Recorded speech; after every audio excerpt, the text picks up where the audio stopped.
So the House just passed the newest round of stimulus payments. But to be honest, there's a good chance that Republicans are going to torpedo the entire thing. Let's find out if we're actually going to get our money. Welcome back. This is Real with O'Neal.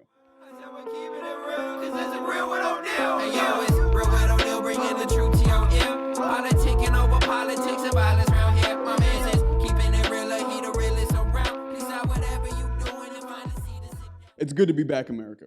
And what better way to celebrate this transition of power from one overlord to the next than by having a pissing match about who deserves federal aid and bombing a few poor people in the Middle East on the way.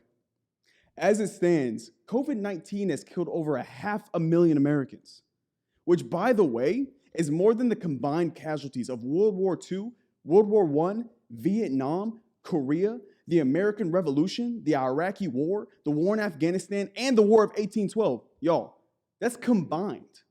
Coupled with the forcible lockdown of our businesses, it's safe to say that the American people not only deserve the money that they paid for in taxes, but also the obligation of our elected officials to actually get some shit done.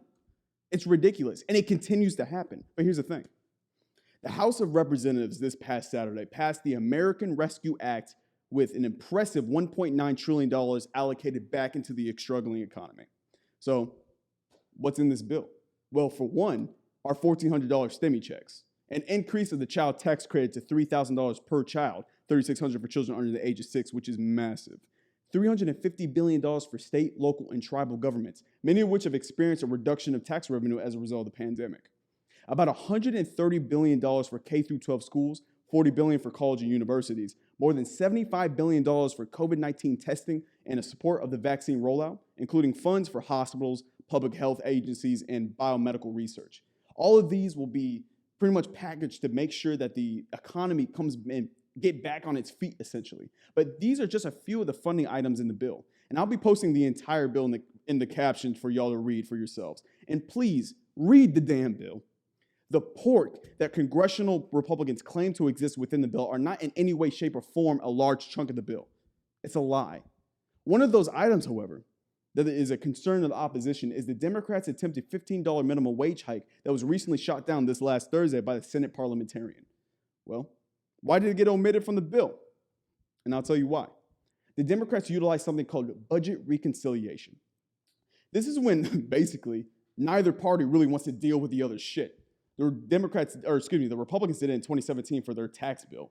So what does budget reconciliation do? Well, instead of the 60 votes that normally needed, a reconciliation bill only needs a simple majority in the Senate. The budget cannot be stalled in the Senate by filibuster, and it does not need the president's signature, which is massive. If the budget calls for reconciliation, it tells certain committees to change spending, revenue, or deficits by specific amounts. Listen, each committee writes a bill to achieve its target, and if more than one committee is told to act, the budget committee puts the bills together into one big bill. And that's essentially what reconciliation does. But here's the thing, there's a catch. Reconciliation bills have special rules and restrictions for items within the bill. And according to the Senate Parliamentarian Elizabeth McDonough, the $15 minimum wage hike did not meet the requirements of reconciliation. And guys, I've been seeing this on social media. No, progressives, Kamala is not about to override this decision based on the comments made by two other Democratic senators stating they'd oppose the bill if it had a $15 minimum wage hike in it. Listen, the Democrats barely have enough votes in the Senate as is. And to be honest, if the Republicans play their cards right, they could probably shoot this bill out of the sky and then pop up on Fox News and then blame Joe Biden because he failed the American people. It happens every single time. And honestly, it'd be in their best interest. Because at the end of the day, Republicans think that federal aid is going to make you a bunch of lazy, good-for-nothing welfare queens. And if you don't believe me, they said it themselves. Check this video. Our nation is built on the dignity of work.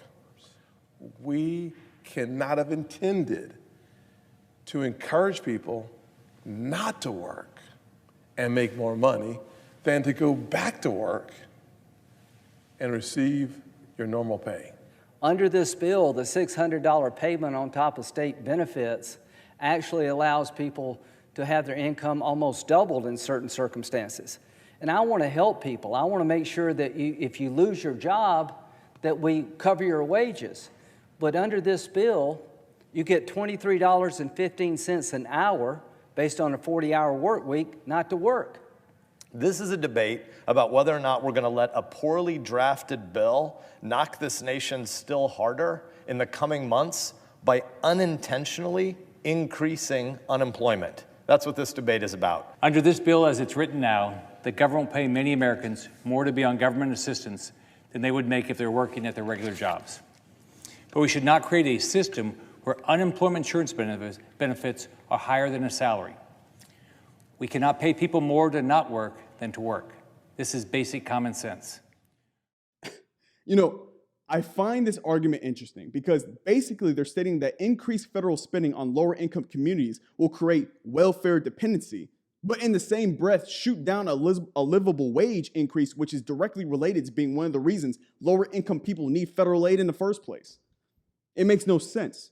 But all in all, Congress is aiming to have this bill passed by March 14th. But more than likely, we probably won't see these checks hit our bank accounts until like mid-March or early April. Let's pray that they do, though, because unemployment ends on the 14th for millions of Americans. And there's going to be massive repercussions for the economy if that happens.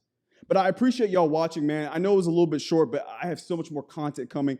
Please like, follow, share, and subscribe for more content, y'all. And until next week, this is Real with O'Neal. I'll catch y'all later.